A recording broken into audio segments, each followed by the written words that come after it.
Днешните най-големи три заболявания са неуважението, немарливостта и невежеството. Някой, за да не уважава никой, трябва да е немърлив, а за да е немърлив, трябва да е невеж.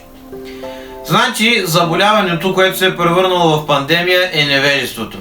Елате заедно да потърсим причината и превенцията на това заболяване.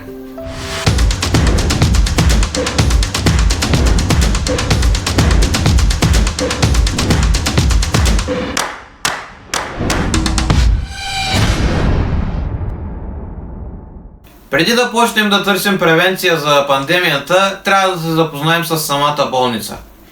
КТНЧ, или корабът за теологични и научни четения, е мислен кораб, вдъхновен от Ноевия потоп, построен за да се опазим от потопът на невежеството.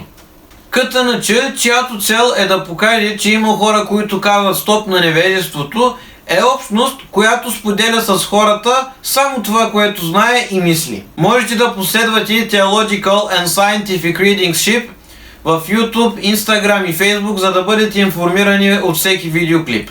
На тези платформи ще се публикуват теологични и научни видеа, текстове, изрази, потикващи към размисъл, и видеа, текстове и изрази, чрез които показваме как може да се живее с религията и науката. Не е длъжно всички да се съгласяват с нашите публикации, защото никой не е длъжен да мисли като нас. Въпреки, че не твърдим, че публикациите не са верни, смятаме, че трябва да се размишляват на тези публикации. Защото повечето ни публикации са вдъхновени от изразите, видеята, текстовете и книгите на изминалите учени. И за това постоянно говорим на ние. И сега елате да си поговорим относно програмата. Системата, която прилагаме в тези програми, е следната. От това, което сме чели, чули и видели, се появява един израз и този израз го запълваме отново с това, с което сме чели, видели и чули, и този целият процес ви го представяме под формата на програма. Всеки епизод на програмата ще се споделя през 2 седмици. Но поради причината, че този първи видеоклип е въведение, веднага се публикуването на този видеоклип ще се публикува първият епизод на програмата. И след това през 2 седмици ще се публикуват и другите епизоди. И системата, която се надяваме да я приложите когато гледате, е следната.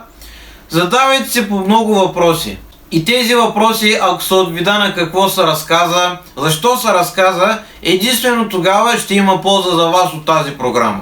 В първата от тези програми, която е за невежие и всяка иновация е причина за апокалипсиса, ще си поговорим относно това, че всеки невеж е против иновацията, защото си мисли, че всяка иновация е причина за апокалипсиса. И причината, че невежите мислят, че всяка иновация е причина за апокалипсиса, е това, че не знаят какво е иновацията и какво е апокалипсиса. И в първото подзаглавие на тази програма, която е концептуалната рамка, ще се поговорим относно това какво е невежеството, какво е иновацията и какво е апокалипсиса. Но и това са теми на други видеоклипове.